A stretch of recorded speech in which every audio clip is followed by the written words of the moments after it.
"Oh, much better," cried the Queen, her voice rising to a squeak as she went on.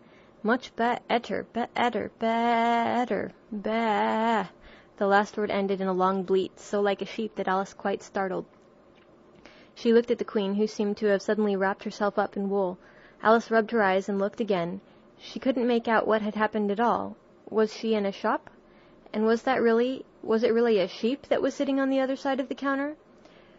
Rub as she could make nothing more of it. She was in a little dark shop, leaning with her elbows on the counter, and opposite to her was an old sheep, sitting in an armchair knitting, and every now and then leaving off to look at her through a great pair of spectacles. "What is it you want to buy?" the sheep said at last, looking up for a moment from her knitting. "I don't quite know yet," Alice said very gently. "I should like to look all round me first, if I might." "You may look in front of you, and on both sides if you like," said the sheep, "but you can't look all round you unless you've got eyes at the back of your head." But these, as it happened, Alice had not got, so she contented herself with turning round, looking at the shelves as she came to them. The shop seemed to be full of all manner of curious things, but the oddest part of it all was that whenever she looked hard at any shelf to make out exactly what it had on it, that particular shelf was always quite empty, though the others round it were crowded as full as they could hold. "Things flow about so here," she said at last in a plaintive tone, after she had spent a minute or so in vainly pursuing a large bright thing that looked something like a doll and something like a work-box, and was always on the shelf next above the one she was looking at. "And this one is the most provoking of all, but I'll tell you what," she added as a sudden thought struck her, "I'll follow it up to the very top shelf of all. It'll puzzle it to go through the ceiling, I expect." But even this plan failed. The thing went through the ceiling as quietly as possible, and as if it were quite used to it. "Are you a child or a teetotum?" said the sheep, as she looked up around a pair of needles. "You'll make me giddy soon, if you go on round like that." She was now working with 14 pairs at once, and Alice couldn't help looking at her in great astonishment. "How can she knit with so many?" the puzzled child thought to herself. "She gets more and more like a porcupine every minute." "Can you row?" the sheep asked, handing her a pair of knitting needles as she spoke. "Yes, a little, but not on land, and not with needles," Alice was beginning to say, when suddenly the needles turned into oars in her hands, and she found that they were in a little boat gliding along between the banks, so there was nothing for it but to do her best. "Feather!" cried the sheep as she took up another pair of needles. This didn't sound like a remark that needed any answer, so Alice said nothing but pulled away. There was something very queer about the water, she thought, as every now and then the oars got fast in it, and would hardly come out again. "Feather, feather!" the sheep cried again, taking more needles. "You'll be catching a crab directly." "A dear little crab," thought Alice. "I should like that." "Didn't you hear me say feather?" the sheep cried angrily, taking up quite a bunch of needles. "Indeed I did," said Alice. "You've said it very often and very loud. Please, where are the crabs?" "In the water, of course," said the sheep, sticking some of the needles into her hair as her hands were full. "Feather, I say." "Why do you say feather so often?" Alice asked at last, rather vexed. "I'm not a bird." "You are," said the sheep. "You're a little goose." This offended Alice a little, so there was no more conversation for a minute or two, while the boat glided gently on, sometimes among beds of weeds, which made the oars stick fast in the water, worse than ever, and sometimes under trees, but always with the same tall river banks frowning over their heads. "Oh, please, there are some scented rushes!" Alice cried in a sudden transport of delight. "There really are, and such beauties!" "You needn't say please to me about 'em," said the sheep, without looking up from her knitting. "I didn't put 'em there, and I'm not going to take 'em away." "No, but I meant, please may we wait and pick some?" Alice pleaded, "if you don't mind stopping the boat for a minute." "How am I to stop it?" said the sheep. "If you leave off rowing, it'll stop of itself." So the boat was left to drift down the stream as it would, till it glided gently in among the waving rushes, and then the little sleeves were carefully rolled up, and the little arms were plunged in elbow-deep to get the rushes a good long way down before breaking them off. And for a while Alice forgot all about the sheep and the knitting, as she bent over the side of the boat, with just the ends of her tangled hair dipping into the water, while with bright eager eyes she caught at one bunch after another of the darling scented rushes. "I only hope the boat won't tip over," she said to herself. "Oh, what a lovely one, only I couldn't quite reach it, and it certainly did seem a little provoking, almost as if it happened on purpose," she thought. that, though she managed to pick plenty of beautiful rushes as the boat glided by, there was always a more lovely one that she couldn't reach. "The prettiest are always further," she said at last, with a sigh at the obstinacy of the rushes in growing so far off, as, with flushed cheeks and dripping hair and hands, she scrambled back into her place and began to arrange her new-found treasures. What mattered it to her just then that the rushes had begun to fade, and to lose all their scent and beauty from the very moment that she picked them?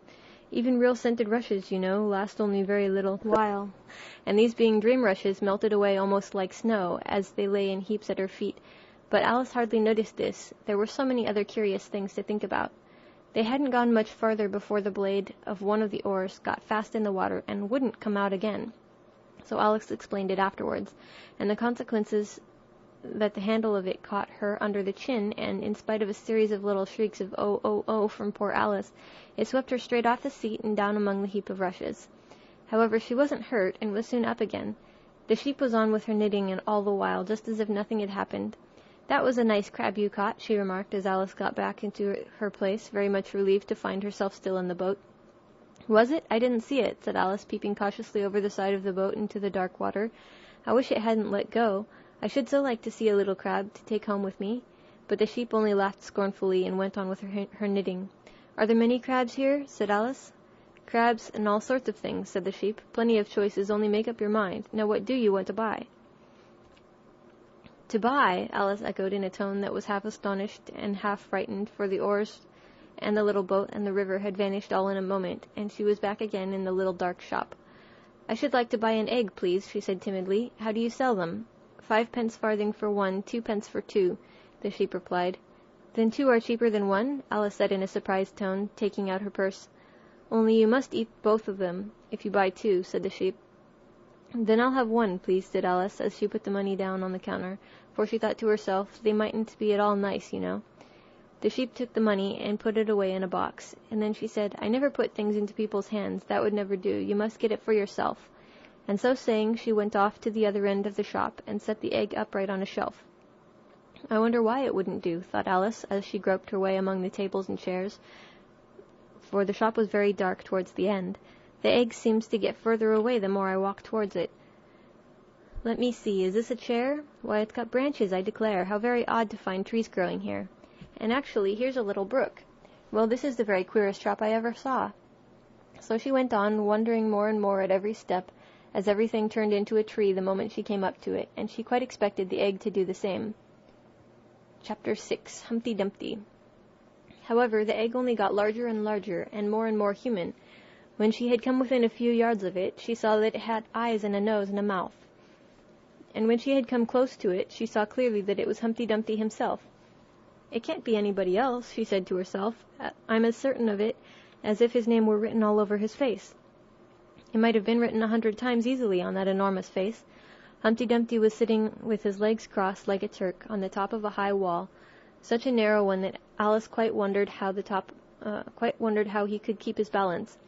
And as his eyes were steadily fixed in the opposite direction, and he didn't take the least notice of her, she thought he must be a stuffed figure after all. "And how exactly like an egg he is," she said aloud, standing with her hands ready to catch him, for she was every moment expecting him to fall. "It's very provoking," Humpty Dumpty said after a long silence, looking away from Alice as he spoke, "to be called an egg. Very." "I said you looked like an egg, sir," Alice gently explained. "And some eggs are very pretty, you know," she added, hoping to turn her remark into a sort of compliment. "Some people," said Humpty Dumpty, looking away from her as usual, "have no more sense than a baby." Alice didn't know what to say to this. It wasn't at all like conversation, she thought, as he never said anything to her. In fact, his last remark was evidently addressed to a tree. So she stood and softly repeated to herself, "Humpty Dumpty sat on a wall. Humpty Dumpty had a great fall. All the king's horses and all the king's men couldn't put Humpty Dumpty in his place again." That last line is much too long for the poetry, she added, almost aloud, forgetting that Humpty Dumpty would hear her. "Don't stand there chattering to yourself like that," Humpty Dumpty said, looking at her for the first time, "but tell me your name, and name your business." "My name is Alice, but—" "It's a stupid enough name," Humpty Dumpty interrupted impatiently. "What does it mean?" "Must a name mean something?" Alice asked doubtfully. "Of course it must," Humpty Dumpty said with a short laugh. "My name means the shape I am. And as a good handsome shape it is, too. With a name like yours, you might be any shape almost." "Why do you sit out here all alone?" said Alice, not wishing to begin an argument. "Why, because there's nobody with me," cried Humpty Dumpty. "Did you think I didn't know the answer to that? Ask another." "Don't you think you'd be safer down on the ground?" Alice went on, not with any idea of making another riddle, but simply in her good-natured anxiety for the queer creature. "That wall is so very narrow." "What tremendously easy riddles you ask," Humpty Dumpty growled out. "Of course I don't think so. Why, if I ever did fall off, which there's no chance of, but if I did—" Here he pursed his lips and looked so solemn and grand that Alice could hardly help laughing. "If I did fall," he went on, "the king has promised me—" "Ah, you may turn pale if you like. You didn't think I was going to say that, did you? The king has promised me with his very own mouth to—